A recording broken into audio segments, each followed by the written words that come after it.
Bonsoir à tous. Merci de nous suivre. Nous sommes lundi 28 mai. Bienvenue à ce journal que j'ai le plaisir de vous présenter. Et nous allons commencer par ces communiqués du gouvernement. Le gouvernement de la République du Mali informe l'opinion nationale et internationale qu'une cinquantaine de personnes ont été interpellées dans le cadre de l'enquête ouverte suite à l'agression contre le président de la transition, Djonkouda Traoré, le 21 mai 2012, alors qu'il s'est trouvé dans son bureau. Certaines de ces personnes ont été mises à la disposition de la justice qui statuera sur leur cas conformément à la loi en vigueur. Le gouvernement tient à rassurer l'opinion nationale et internationale que l'enquête se poursuit et toute la lumière sera faite sur cette affaire. Le ministère de la Communication et des Postes et des Nouvelles Technologies donne ce communiqué de presse. Le gouvernement observe avec regret que certains médias maliens, en particulier des radios, contribuent à entretenir et même à prolonger la crise qui traverse le Mali par des propos ou des écrits incendiaires, tournant parfois le dos aux règles élémentaires d'éthique et de déontologie qui devraient guider tout professionnel de l'information et de la communication. Ces médias véhiculent l'intolérance, la division, la haine et la violence, mettant même en péril notre cohésion sociale et notre fragile démocratie. Ils flattent les bas instincts de nos populations fragilisées par la crise, suscitent et accompagnent des mouvements de foule comme inspirés par la stratégie de la tension permanente. Tout se passe comme si l'on voulait fragiliser les acquis arrachés de haute lutte par la presse malienne qui a joué un rôle de premier plan dans la naissance de la démocratie pluraliste dans notre pays.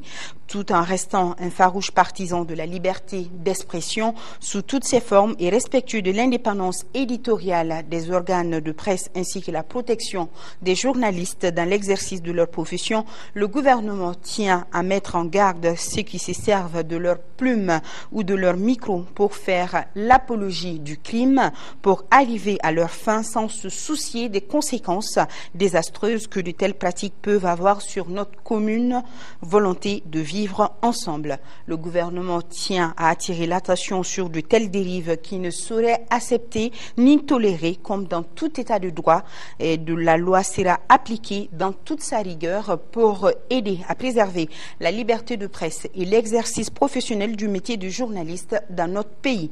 Le gouvernement rappelle à cet effet la loi numéro 0046 ANRRM du 7 juillet 2000 portant régime de presse et délit de presse à ses chapitres 6 et 7 et le décret numéro 92-022 déterminant les conditions et procédures d'obtention de subvention ou de retrait de l'autorisation de création de services privés de radiodiffusion sonore par voie hertzienne terrestre en modulation de fréquence.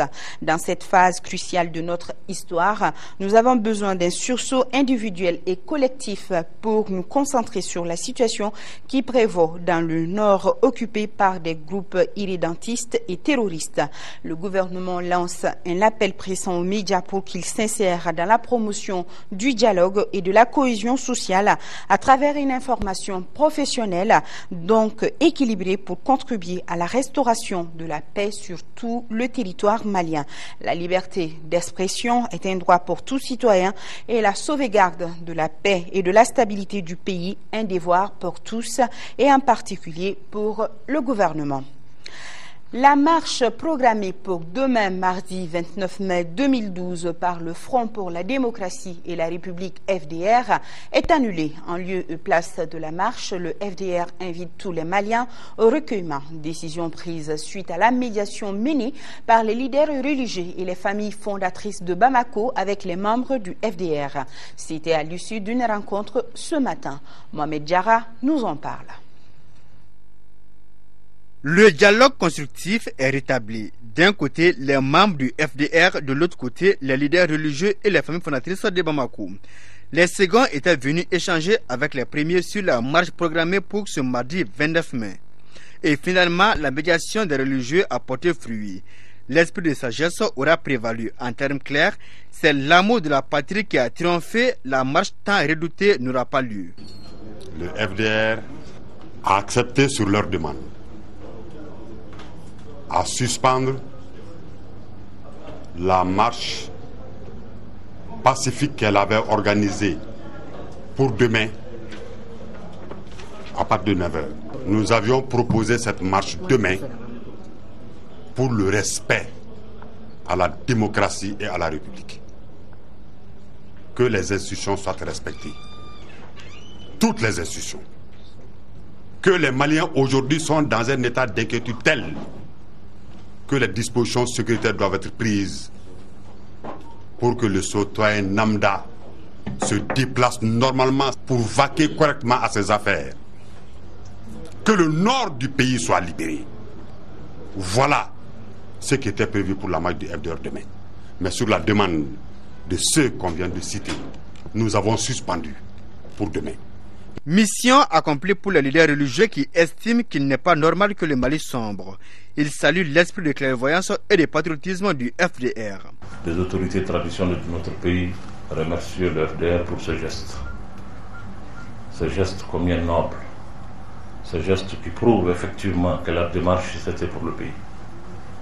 Et c'est au nom de ce pays-là qu'on leur a demandé de surseoir et de suspendre cette marche. Et ils l'ont fait. Nous n'avons pas grand-chose à leur dire, sinon merci. Merci pour eux, merci pour le pays, merci pour la sagesse. Nous l'avons dit et on le répète encore, que ce pays aujourd'hui a besoin de notre unité. Le FDR confie par la même occasion une mission de médiation nationale au Haut Conseil islamique du Mali pour le retour de la paix. En lieu et place de la marche, nous avons demandé que demain à partir de 10h, pendant 5 minutes, que les Maliens de l'intérieur comme de l'extérieur, que les amis du Mali, chacun à sa façon, puissent prier pour un Mali démocratique, républicain, libéré et en développement. Un message bien compris par les leaders religieux qui estiment même avoir pris le devant. Cette mission, elle est la nôtre et nous l'assumons, nous l'acceptons avec fierté. Et le pays est dans une situation aujourd'hui qui commande à ce que chacun de nous ne se trompe pas dans deux choses. D'abord, se tromper de combat, ensuite, tromper d'adversaire. Le FDR exige une enquête judiciaire pour poursuivre les commanditaires des événements du 20 mai dernier. Les deux parties demandent aussi à la presse de les aider à recoller les morceaux. Voilà le FDR qui demande aux Maliens le recueillement. Et nous avons ce communiqué du ministère de la Défense et des anciens combattants. Le ministre de la Défense et des anciens combattants informe l'opinion nationale et internationale que depuis un certain temps, les éléments du MNLA, en manque de légitimité et pour camoufler l'aide militaire et matérielle qu'ils reçoivent de leurs mentors, inventent un soi-disant dépôt d'armes qui aurait été découvert après l'armée malienne. Ces allégations sont de nature à détourner l'attention et l'opinion nationale et internationale quant aux acquis de tout genre dont ils bénéficient. Le ministre de la Défense et des anciens combattants déclare formellement que l'armée du Mali est totalement étrangère au prétendu dépôt d'armes dont le MNLA et ses complices font état. Le ministre de la Défense et des anciens combattants déplore que de telles affabulations soient relayées par certains médias. Le ministre de la Défense et des anciens combattants ne ménagera aucun effort pour recouvrer l'unité nationale et rétablir l'intégrité du territoire. Notre association Ansardine n'a pas les mêmes objectifs que celle du nord du pays. Déclaration de Ousmane Cherif Aïdara, leader de Ansardine National ADN Mali. Il était face à la presse ce matin. Il s'agissait pour lui de lever l'équivoque par rapport à la diffusion hier sur certains médias étrangers des reportages sur la fusion des deux mouvements rebelles Ansardine et MNLA qui occupent les régions du nord du Mali. En arrière-plan du reportage, des images des responsables de ADN Mali. Le reportage est de Nando Dambeli. Cette conférence de presse a toute son importance pour les organisateurs et pour cause. La référence à cette dénomination par le sieur Agali relève d'une mauvaise foi notoire de sa part et de celle de ses complices se trouvant ici à Bamako même, qui n'ont d'autre objectif que de nuire à l'association Ansardine, la seule légalement créée au Mali, en vertu d'un récépissé délivré à son profit par les autorités compétentes du pays, et ce, depuis une lame authentique soutenue par Seyd Cherif Madan Haïdara.